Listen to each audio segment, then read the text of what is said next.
Tali, que va a estar tomando nota y va a ser como la parte más de la cosecha de los argumentos principales de lo que conversemos, y después es abrir el micrófono y que conversemos todas juntas. Así que les presento a Nuria. Nuria Becú es licenciada en Ciencia Política, allá por el 2004 nos hemos recibido juntas, hace mucho tiempo. Nuria, después de recibirse como licenciada de Ciencia Política, se dedicó al mundo audiovisual, donde ella es básicamente directora audiovisual, y es fundadora del proyecto Novac, que un poquito vamos a charlar de qué es el proyecto Novac y cómo contribuye a esta idea de la transformación cultural en las organizaciones. Así que Nur, bienvenida, gracias por estar en el cierre de este año de Grow. Mi primera pregunta para vos tiene que ver con... en tu experiencia, ¿qué es lo que funciona y qué es lo que no funciona cuando uno trabaja hacia la transformación cultural en temas de género y diversidad en las organizaciones? Bueno, gracias, Caro. Gracias por estar acá. A Bienvenidas vos. a todas. Tratar de ser lo más sintética posible. Así después dejamos el espacio a las preguntas, que es lo más interesante. Y en mi experiencia, yo empecé a trabajar ya hace 15 años en temas de género con mi socia, Flora Axelrad, que en su momento era la directora de la Oficina de la Mujer de la Corte Suprema de Justicia, justamente porque yo había realizado un documental sobre feminismo que exploraba un poco una dinámica reflexiva que se le proponía a los participantes, en la cual se los entrevistaba antes y después, y en el medio se les daba algún tipo de información, y cómo esas opiniones cambiaban. Me interesaba mucho cómo las personas podían llegar a cambiar sus opiniones, y contrariamente quizás muchas veces a lo que la política argentina nos impulsaba a ver en la realidad, era que quizás había muchas más cosas que nos unen de las que nos separaban. Eso era lo que me obsesionaba en ese momento, tratar de encontrar esos puntos en común. Ese documental de feminismo me llevó directamente a conocer a Carmen y a poder trabajar en las primeras capacitaciones que hicimos con Flora en la Oficina de la Mujer. Y una de las cosas que pasaba en ese momento, creo que era el año 2010, era que la Corte había empezado a hacer capacitaciones, pero que básicamente lo que sucedía, creo que es lo que todas conocemos, es que las personas que ingresaban a las capacitaciones eran las mismas de las que salían. O sea, si vos pensabas determinadas cosas, ese pensamiento continuaba estancado en las personas, y obviamente que no había un cambio en las sentencias. Digamos, lo que la Corte estaba tratando de hacer en ese momento era que las capacitaciones de género redunden eventualmente en algún cambio en las sentencias, en cómo los jueces y las juezas podían interpretar los casos que les llegaban. Y esto no sucedía, no solamente eso, sino que muchas veces los integrantes del Poder Judicial sabían las convenciones en materias de derechos de las mujeres, sentían que con saber esos contenidos normativos alcanzaba. Entonces el primer punto, en mi experiencia, tenía que ver con eso. Los contenidos normativos, el conocimiento sobre los contenidos normativos no es suficiente, ¿no? Entonces la capacitación en temas de género no tenía que centrarse en esos contenidos, porque solamente centrándose en esos contenidos el cambio no iba a surgir. Entonces la primera exploración que hicimos con Flora fue tratar de incorporar herramientas audiovisuales en las capacitaciones y transformar los contenidos temáticos en historias. Eso derivó en una gran segunda experiencia que tuvimos, de la cual Caro fue parte, y en un proyecto que ahora estamos realizando en conjunto, que tuvo que ver con pensar una metodología de transformación de cambio de conductas. Que básicamente lo que hizo fue plantear una serie de hipótesis sobre la base de nuestras experiencias, y transitar un camino en el cual nos fuimos confundiendo, obviamente, nos fuimos confundiendo, trastabillamos, aprendimos, y a lo largo de 10 años fuimos armando una metodología de aprendizaje. Esas premisas iniciales tenían que ver con: los contenidos normativos no son suficientes, las exposiciones catedráticas no sirven para generar un cambio de conducta en las personas. La pasividad del que recibe el curso tampoco es una condición que favorezca la transformación individual. La pertenencia a un grupo colectivo en el marco de esa capacitación tampoco favorece. Entonces lo que dijimos es: tenemos que hacer una experiencia que sea virtual, en la cual la persona que toma el curso sea protagonista de esa experiencia, Y esa experiencia se desarrolla a través de una historia de ficción que utiliza las herramientas audiovisuales como centro de la narrativa. Entonces, lo que hicimos fue crear, en el marco del Ministerio de Justicia de la Nación, una iniciativa que buscaba capacitar a todas aquellas personas que iban a formar parte del cuerpo de abogados y abogados para defender a víctimas de violencia en la Argentina, que era como uno de los grandes problemas, ¿no? Que justamente las mujeres que llegaban a la justicia eran representadas por personas que no tenían perspectiva de género, y esos propios casos redundaban incluso en situaciones más violentas para ellas mismas. Y esa capacitación que diseñamos eran historias que cambiaban su contenido todos los días a través de una plataforma audiovisual, en la cual la persona que hacía el curso era un protagonista, era el abogado y la abogada de Carmen o de Pilar, que eran estas dos protagonistas de la historia, y tenían que desplegar habilidades, distintos tipos de habilidades, que no era solamente conocer el contenido normativo, sino habilidades como la escucha, la empatía. Ahí apareció Talía. Tali, necesitamos el host. No sé cómo hacer. No te preocupes, me tenés que hacer host a mí, otra vez, así yo les puedo reordenar las salas. Lo que pasa que cuando alguien reclama el host, automáticamente se lo sacan a la persona que es host, y ahí perdí como chin. Listo, bien, me dicen a dónde quieren ir. Para igual, volví a mi ¿no? superpoder. Ni me di cuenta ya qué hice. Perdón. Tranqui, listo. Bueno, hay personas que veo que están asignadas a las salas y que no han podido. Y todo el tiempo se agregan y se sacan palabras de la lengua castellana y de todas, pero de la nuestra, que es la castellana. Entonces, realmente, a veces no tomamos esta dimensión de que la lengua, o sea, que nos movemos, ¿no?, en este medio que es la lengua, y al no tomar dimensión nos olvidamos que es algo que está ahí y que en el que podemos intervenir. Entonces, ¿cómo llegamos al lenguaje o a la lengua sexista? Bueno, esto que está ahí, ¿no?, este agua en el cual nadamos, que es nuestro lenguaje, de alguna manera está codificando nuestro mundo. Acá voy a pasar a este texto y les voy a contar un poco qué dice Kalinowski sobre esto, ¿no? Y dice, el masculino genérico, como parte de nuestra lengua, se codificó en la lengua a lo largo de los milenios, ni siquiera de las decenas o de años, de los milenios. Durante miles y cientos de miles de años, el hombre, el macho de la especie, acaparó absolutamente todos los espacios de visibilidad. Distribuyó los recursos valiosos, cuando era la caza o la cosecha, eran la caza y la cosecha. Cuando aparecieron otros espacios,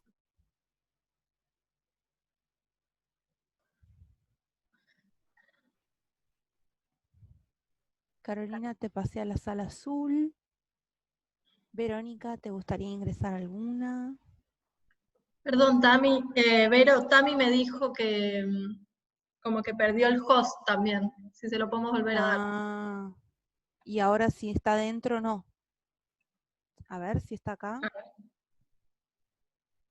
Puedo darles el host a quienes están acá. Ahí le dije. Gracias. Ay. Nailin, te tengo como que estás asignada a esa sala ya. Estaba asignada en la primera ronda, después me mandaron a la violeta, volví porque quería ir a la naranja. Y estás asignada a la naranja. Y por algún motivo, fíjate si te aparece abajo sección de grupos o algo así en tu menú. Sí. Seguramente ahí te va a dejar Déjame que entrar. entro yo sola, sí. Vale. Tali, ¿te puedo pedir un favor? ¿Vos estabas en qué sala? Yo quiero ir a la violeta, pero solo me deja ir al azul. Dale, te llevo. Gracias. ¿Sabés que me falta Tati? No sé dónde está Tati. Tati, quizás está en la azul, ¿eh? Igual te tengo como que estás en la azul. Como que estás asignada al azul. Yo en realidad tengo que ir a la naranja. A la violeta, perdón. Vas a la violeta, listo. Ahí te mando. Gracias. De dónde está parada una organización, sirven como para darnos cuenta de que más allá de nuestros esfuerzos y más allá de la intención de que queremos ser mejores personas, todavía el camino que falta recorrer es inmenso. Entonces, a veces creo que el entender dónde estamos parados es un buen puntapié para que la transformación esté basada en información y después generar todos los dispositivos, bueno, que la organización necesita básicamente. Entonces, quizás por ahí, sí. Quizás una sola cosita, Caro, complementar con lo que estás diciendo, porque además nuestros caminos se cruzan, entonces, digamos, lo que hacemos con Caro y nosotras coinciden 100%, es esto que dice Caro de qué es un cambio de cultura. Las capacitaciones en temas de género tienen un desafío extremadamente alto. O sea, lo que le estamos pidiendo a las capacitaciones de género es, ¿cómo podemos hacer para que encuentros de poca duración generen cambios extremadamente grandes? Porque no son capacitaciones de formación universitaria, no son maestrías, ¿no? Son cursos de capacitación, que en general son instancias cortas porque la gente no tiene mucho tiempo para dedicarse, es un público refractario, gente que no tiene ganas, que no tiene interés. Entonces estamos pidiendo que algo muy chiquito genere algo extremadamente grande. Entonces eso primero es un gran desafío. Segundo es, ¿qué significa un cambio de cultura? Digamos, ¿qué significa que las personas entiendan qué es género, que las personas entiendan la diferencia entre varones y mujeres? Significa que las personas cambien de opiniones sobre todos los aspectos de su vida. O sea, es muy importante eso. ¿Por qué? Porque cuanto más distancia haya entre lo que le pedimos a una capacitación y lo que entendemos que esa capacitación tiene que generar, mayor va a ser la sensación de frustración también. Porque, digamos, es encontrar ese equilibrio entre hacer la mejor capacitación posible, en el corto más tiempo posible, pero al mismo tiempo exigirle algo razonable, ¿no? Sí. Entonces, una de las cosas que nosotras pensábamos ahí es, ¿cómo podemos hacer para que esto tan chiquitito sea una bomba? Sobre todo en este contexto donde se aprobó la ley Micaela, donde estamos como en un momento extraordinario, que además la ley la escribió Flora Axelrad, que es mi socia, o sea que entendemos el valor extremadamente sensible que tiene que capacitarse. También vemos que esas capacitaciones muchas veces están siendo desaprovechadas. ¿Por qué? ¿Qué es lo que pasa? Solamente tenés que cliquear, ok, asistí a una charla de una hora, cumplí. ¿No? Soy el Estado argentino, digamos, ¿cómo es que voy a capacitar a la gente? Bueno, lo voy a hacer que escuche un video de 15 minutos. Entonces, esta discusión que estamos teniendo ahora con Caro, que es cómo pensar las capacitaciones funcionan, qué es transformar cultura, me parece que es esencial para no desaprovechar este momento, porque dentro de 5 años, quizás lo que va a pasar es yo ya cumplí, yo ya capacité. Y en realidad lo que pasó es que cumpliste con tu obligación normativa, pero la gente no cambió de punto de vista. Entonces, sí, totalmente. Ahí por ¿no? ahí me Entonces, parece que está bueno que si nos puedes ayudar a repensar esto de la diferencia entre tener información y hacer algo con esa información. Porque creo que justo vos contaste el ejemplo de lo que pasó con el cuerpo de abogados. Sí, la normativa la conocen, sé lo que es la CEDAW. Eso no significa que cuando escribe una sentencia tenga perspectiva de género. Como cuando una persona que trabaja en una organización desde recursos humanos sabe lo que es un sesgo, pero eso a veces no previene que se le dispare y que uno actúe también en base a los propios prejuicios. Entonces, digamos, ¿qué rol tiene las emociones y las habilidades más blandas en todo este proceso de transformación? Porque no es acceso a la información, digamos, lo que va a hacer el clic. Entonces, como que por ahí está bueno profundizar un poco. Yo creo que está buenísima esa comunicación, digamos, esta comunicación, y son preceptos que vienen incluso de la psicología social, incluso de la antropología, o sea, son muy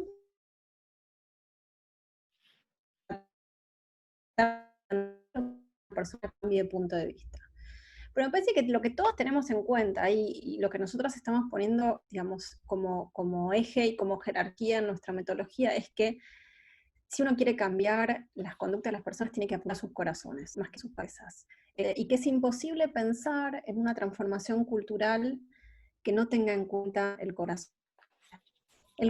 Digamos, por corazón me estoy refiriendo a lo que Caro dice como emociones, sentimientos, movilización emotiva, ¿no?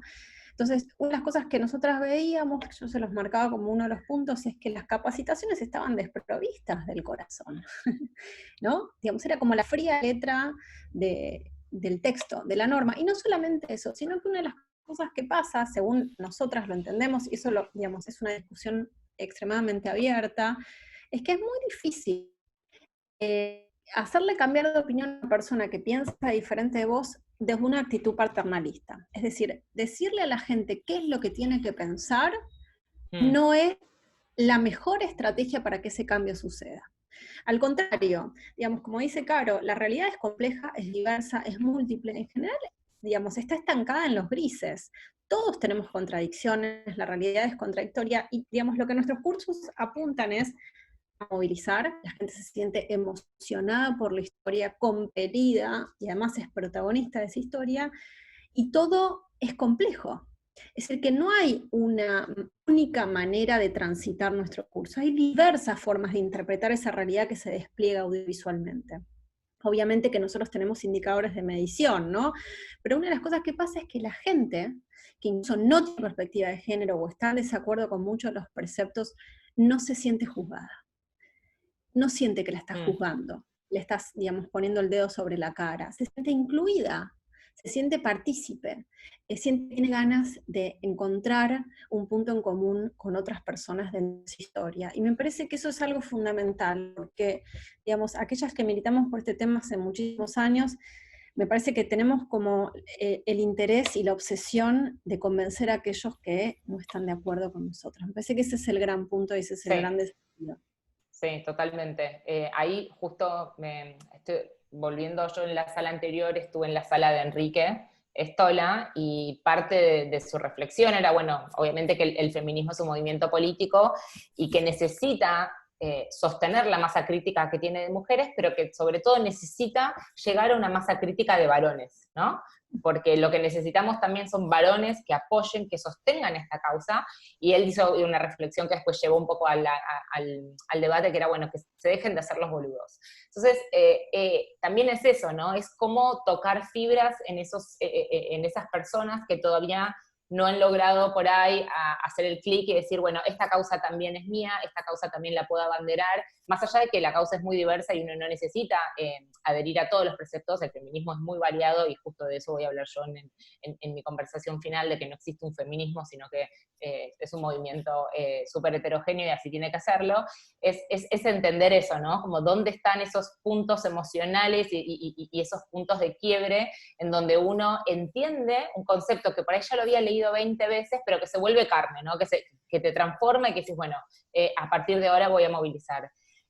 Quizás es momento ahora que quedan 10 minutos para abrir un poco la conversación, para escuchar qué es lo que ustedes piensan en relación a cómo se logran las transformaciones culturales en las organizaciones, en los movimientos, en cualquier formato, digamos, de organización, sea empresa, sociedad civil, movimientos, y escuchar sus experiencias. La idea es que abran el micrófono y abran libremente, más allá si alguien quiere chatear. No sé, no tenía pensado participar, pero si quieren les comento. Bueno, yo soy de Mendoza, soy de una organización, en realidad he transitado mucho el tema de las organizaciones sociales. Y lo que habla Nuria, que por supuesto, también ocupé un cargo casualmente en el Estado, en la dirección de género, sin haber militado un feminismo explícito, ¿sí? Quizás con otra formación, bueno, obviamente esta fuerte movida feminista, si bien no arranca hace poco, digamos que tuvo furor este último tiempo, eso lo sabemos.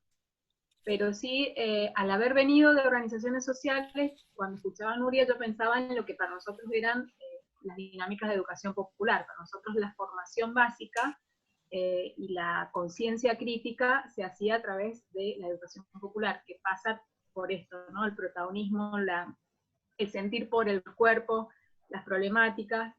Pero sí nos ha pasado que a la hora de profundizar en cuestiones conceptuales, es verdad que a nivel teórico siempre nos ha sido escaso la posibilidad de encuentro, ¿no? Y nosotros, cuando te hablo de organizaciones sociales, nosotros tenemos, digamos, el desafío o el objetivo de formarnos como equipos, de formarnos como los equipos que integramos las organizaciones, pero también de transmitir la formación, ya sea en talleres territoriales, en barrios, en organizaciones de base, y también participar de encuentros con varones y con mujeres que también hay que formar. Pero sí lo relacionaba yo con lo que tiene como desafíos o como metas y como estructura principalmente ideológica la educación popular para poder movilizar y generar conciencia y cambiar conductas, ¿no? Esta es simplemente la mirada que yo puedo hacer. Una de las cosas quizás vinculadas con lo que vos decís, que yo trato de pensar mucho, es hoy en día el vínculo entre las personas cambió.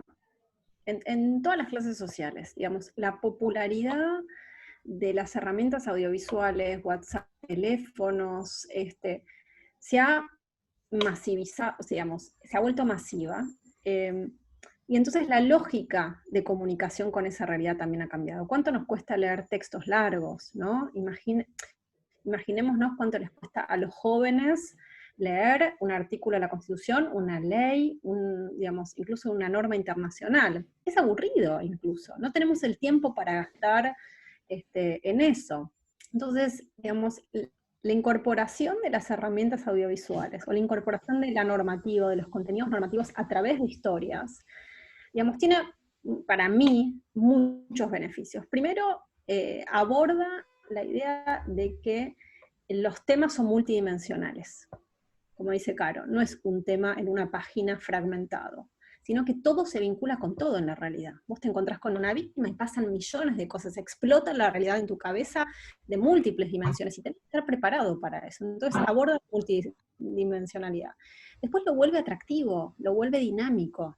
No estás leyendo un texto, estás participando de una historia. Entonces me parece que, incluso para las formaciones populares, y que nosotros hemos visto mucho y hemos trabajado, digamos, hemos tenido iniciativas de trabajo con jóvenes, la incorporación de esto a través de dispositivos móviles y qué sé yo, ha tenido como muy buenos resultados también, en lugar de que se sienten en una silla y que le cuentes algo de forma oral, un contenido normativo, digamos.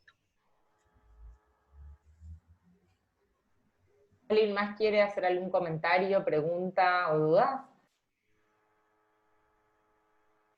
Si no es el caso, quería como aprovechar que la tenemos a Nuria acá conectada para que me cuente, o sea, por fuera de la experiencia que ustedes hicieron con los abogados y abogadas del Ministerio de Justicia, perdón, ¿qué otra experiencia exitosa han tenido en esto que denominamos transformación cultural, para decirlo de alguna manera, con este tipo de formato o con otro tipo de curso que hayan generado que nos puedas compartir? Nosotros nos hemos especializado al principio de nuestra carrera en la formación judicial, que tiene como de particular muchas cosas. Primero, que es una estructura hiperjerárquica, y que la gente se siente que por pertenecer a determinada jerarquía no tiene que aprender nada más. Entonces, digamos, participar de ese público fue muy útil a nivel metodológico para ver cómo podemos convencer incluso a las personas que se creen de hecho, la Corte Suprema no rechazó capacitarse en Ley Micaela. Sí, exacto.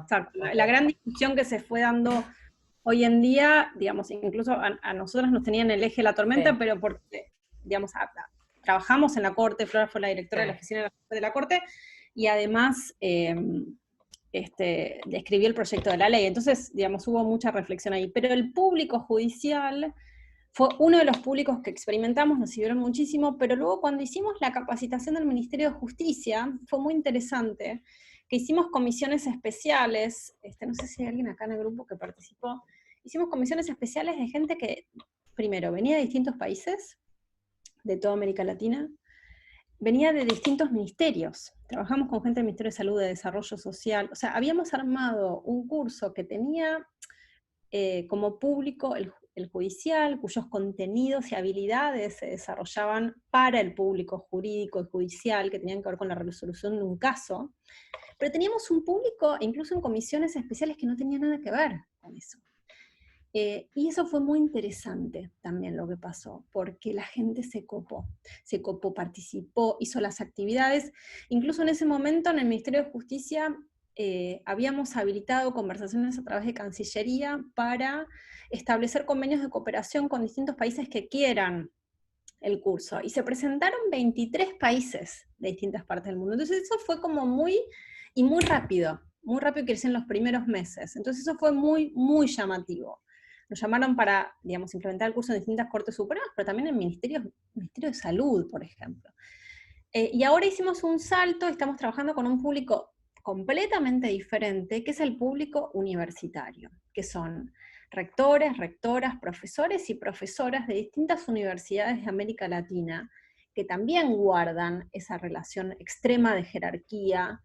Sí, que y además también... te suma una cosa, creo que ahí, mientras más, creo que un riesgo que hay con ese público y con otros públicos, tiene que ver con esto de la corrección política, ¿no? Cómo trascender esta idea de que la gente ya contesta lo que uno cree que quiere escuchar, ¿no? Como que ya la respuesta políticamente correcta a veces uno ya la sabe, pero eso no significa que haya una transformación detrás. Y en un público por ahí de docentes universitarios, de rectores y qué sé yo, creo que también ahí no tienen un desafío extra para correrse de ese lugar y llegar de verdad a lo que uno cree o piensa, para que haya una transformación. Sí, totalmente. Y siempre la gente nos pregunta, ¿cómo hacen para capacitar gente de tantas jerarquías, del presidente de la Nación hasta el presidente de la Corte Suprema? Y nuestra respuesta es siempre la misma, faltan 2 minutos, y es, lo hacemos de la misma manera que lo hacemos con una persona que limpia el piso. No hay ninguna diferencia. Es exponerlo a la misma historia de la misma manera que cualquier otra persona. ¿Por qué? Porque ese dispositivo es el que genera que cuando vos entrás no entendés lo que te está pasando, no entendés que te estás capacitando. Te pones en ese lugar y en ese lugar es en el cual podés desplegar tus prejuicios, claro. si, digamos, ocupas un cargo jerárquico. Y eso me parece que fue como un gran valor, digamos, la gente que tiene una alta jerarquía no tiene que estar en un salón de oro con café y masitas para, exacto, para cambiar de, digamos, no, eso me parece un gran error. Te hago una pregunta breve que acá escribe Nicolás Mera y te consulta, más allá de la noción de que las personas se enganchaban y se comprometían y el dato es que terminaron los cursos en un mayor porcentaje que por ahí otras experiencias, dice, ¿tuvieron o vieron otras medidas para ver el impacto positivo? ¿Tuvieron algún tipo de evaluación posterior? No sé si ya Nicolás refiere a evaluación de impacto, que por ahí es mucho, pero algo intermedio.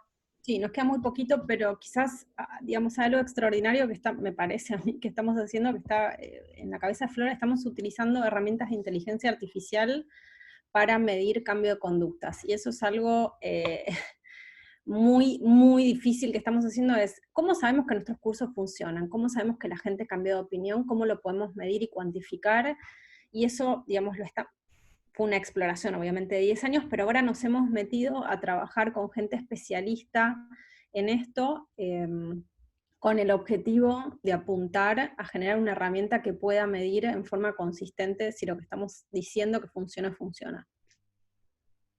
Ok, buenísimo. Muy interesante la aplicación de la inteligencia artificial para medir estos indicadores de cambio, que creo que es lo más difícil, ¿no? De cualquier estrategia de monitoreo y evaluación, medir cambio de conducta me parece como un desafío enorme.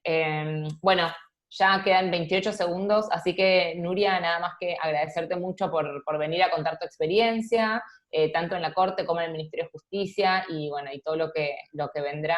Así que muchas gracias por tu participación, y ya volvemos a la sala general para hacer la tercera ronda de eventos. Gracias. Gracias, Marco. Gracias a todas y todos.